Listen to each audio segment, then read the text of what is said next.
Olá, irmãos e irmãs. É um prazer estar conversando com todos vocês aqui no YouTube. Gratidão a todos vocês, gratidão aos inscritos. O nosso canal aqui é simples, é uma palavra simples e humilde para todos, né? O que é bom para você, você pega para você. O que não for bom, você descarta, meus irmãos. Então, meus irmãos, nós vamos falar hoje sobre obsessão, né? Vou ler um trecho do livro dos Médiuns que diz assim, no capítulo 23, diz assim: a obsessão trata-se do domínio que alguns espíritos podem adquirir sobre certas pessoas. São sempre os espíritos inferiores que procuram dominar, pois os bons não exercem nenhum constrangimento. Os bons aconselham, combatem a influência dos maus, e se não o escutam, preferem retirar-se. Os maus, pelo contrário, agarram-se aos que conseguem prender.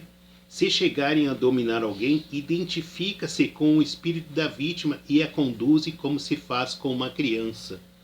Vejam bem, meus irmãos, como é importante nós sabermos a controlar esse domínio desses espíritos inferiores que tentam se aproximar de nós constantemente, diariamente. E são muitas situações que esses espíritos se aproveitam, pois muitas vezes nós baixamos a nossa vibração e eles se aproximam de nós, muitas vezes espíritos zombeteiros que estão por aí vagando, e aí eles se faz, às vezes entram dentro de um lar, traz brigas entre marido e mulher, traz a desunião. Então é importante que nós sempre oramos e vigiamos, cuidando sempre dos nossos pensamentos, sempre pensando coisas boas. Por mais difícil que esteja a vida, meus irmãos, pense, hoje eu não estou conseguindo realizar o que eu quero, mas amanhã eu vou conseguir realizar. Então assim, meus irmãos, nós temos assim obsessões, alguns tipos de obsessão. Nós temos a obsessão de encarnado para encarnado, né? E diz assim, domínio mental de uma pessoa sobre outra, estabelecendo medo, ciúmes, inveja e etc. Quantos obsessores de encarnado para encarnado nós observamos? Principalmente nos casamentos, aquele que o homem muitas vezes se acha dono da esposa, às vezes com ciúmes, com inveja, não deixa a esposa progredir, não deixa a esposa evoluir. E tantos outros, às vezes até pai para com seus filhos, né? Um irmão para com outro irmão, um parente para com outro irmão. Esses ciúmes, essa inveja, acaba sendo uma obsessão de encarnado para encarnado. Então nós sempre temos que estar ali em vigilância para que isso não venha acontecer. Também temos, meus irmãos, a obsessão de desencarnado para desencarnado. Diz assim, espíritos vingativos que se impõem a outros espíritos, controlando-lhes pensamentos, emoções ou dando-lhes ordens que são por eles cumpridas sem oposição, por meio de processos hipnóticos graves.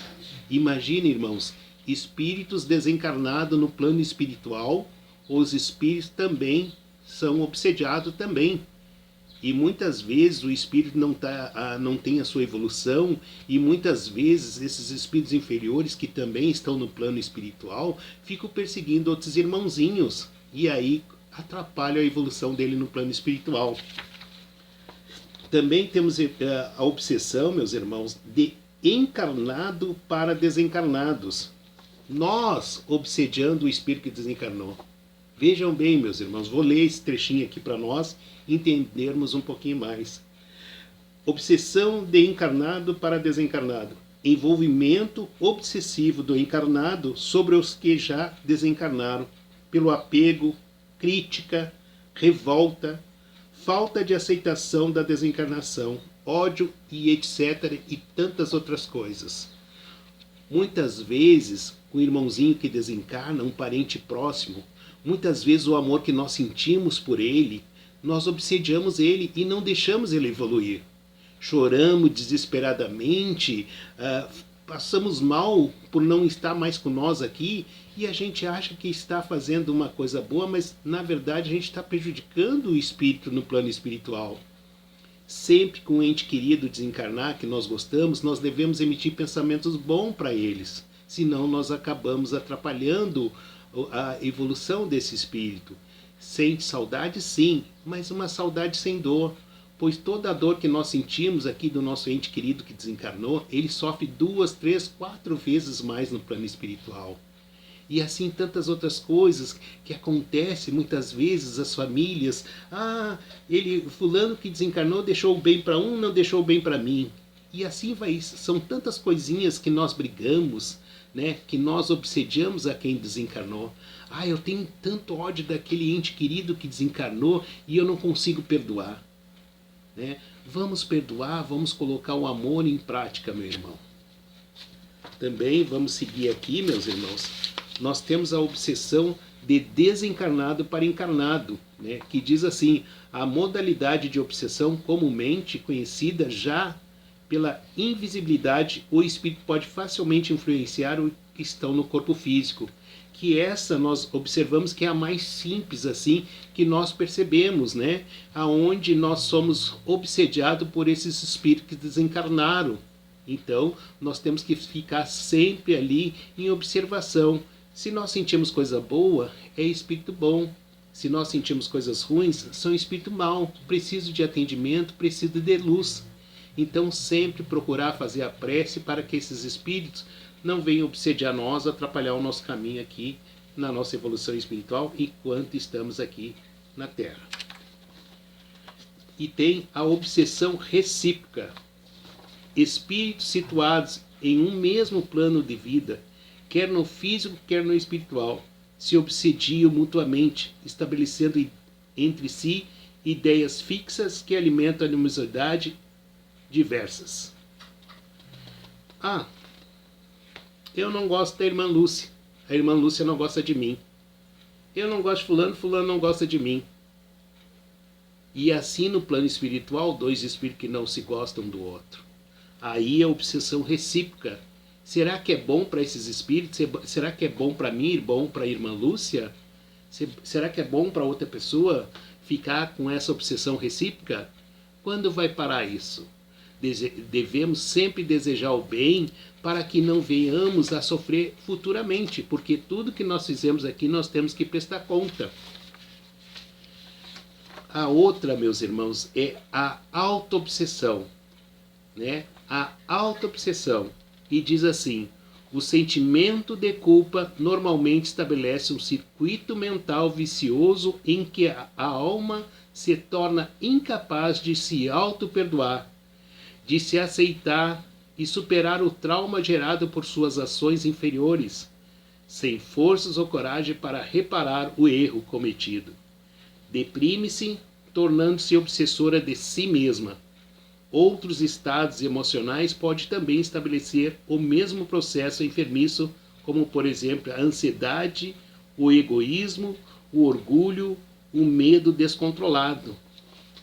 Muitas vezes nós falamos que é outros espíritos, né, que estamos sendo obsediados, mas na verdade nós também podemos nos obsediar.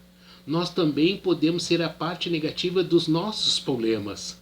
Muitas vezes nós sentimos medo, muitas vezes nós não conseguimos perdoar, nem a nós. Muitas vezes, se nós praticamos um ato errado, muitas vezes não foi culpa nossa, muitas vezes até o erro foi involuntário. E nós não conseguimos nos perdoar e não conseguimos nos libertar. A maior das obsessões, essa auto-obsessão, muitas vezes ela está constantemente, diariamente em nossas vidas. Então nós temos que observar, meus irmãos. Precisamos pedir ajuda sempre quando nós não temos o controle. Tem muitas casas espíritas que não têm aquele atendimento de obsessão, desobsessão da mesa mediúnica. Mas eu digo a vocês, todos os centros espíritas praticam a desobsessão. Um simples atendimento fraterno, uma orientação espiritual, num passe que ali já é feito, pois todas as casas espíritas têm uma equipe espiritual que está ali a atender, a trabalhar com cada irmãozinho que vai ali procurar ajuda. Também as outras religiões também fazem esse trabalho. As igrejas católicas, as igrejas evangélicas, as umbandas também fazem esse trabalho de obsessão. E eles não sabem que fazem. Por quê? Como fazem esse trabalho? Ali, tu indo buscar ajuda, tu está sendo amparado pela parte espiritual E muitas vezes, se tem um obsessor com você, ele também já é encaminhado para ser ajudado também, pois muitas vezes o obsessor não sabe o mal que ele está praticando. E aí vem uma equipe espiritual para ajudar esses irmãozinhos. Lembrando também, meus irmãos, que nós temos o nosso anjo da guarda, que está ali sempre com nós, nos protegendo. Basta que nós entramos em sintonia com o nosso anjo da guarda. Muitas vezes nós não estamos em sintonia com o anjo da guarda, mas estamos em sintonia com os espíritos inferiores. E aí vocês vão me perguntar, mas irmão Flávio, eu não sei distinguir de um espírito inferior do meu anjo da guarda. É só ver o pensamento bom. Se é pensamento bom, é o teu anjo da guarda ou o mentor espiritual que está contigo. Se é pensamento ruim, de raiva, de briga, de ódio, são espíritos inferiores. É bem simples, meus irmãos. Nós complicamos a nossa vida. Desejo um grande abraço fraterno a vocês, às suas famílias, saúde e paz a todos vocês, que o nosso mentor espiritual, o Dr. João Lando, proteja cada um de vocês. Um grande abraço fraterno.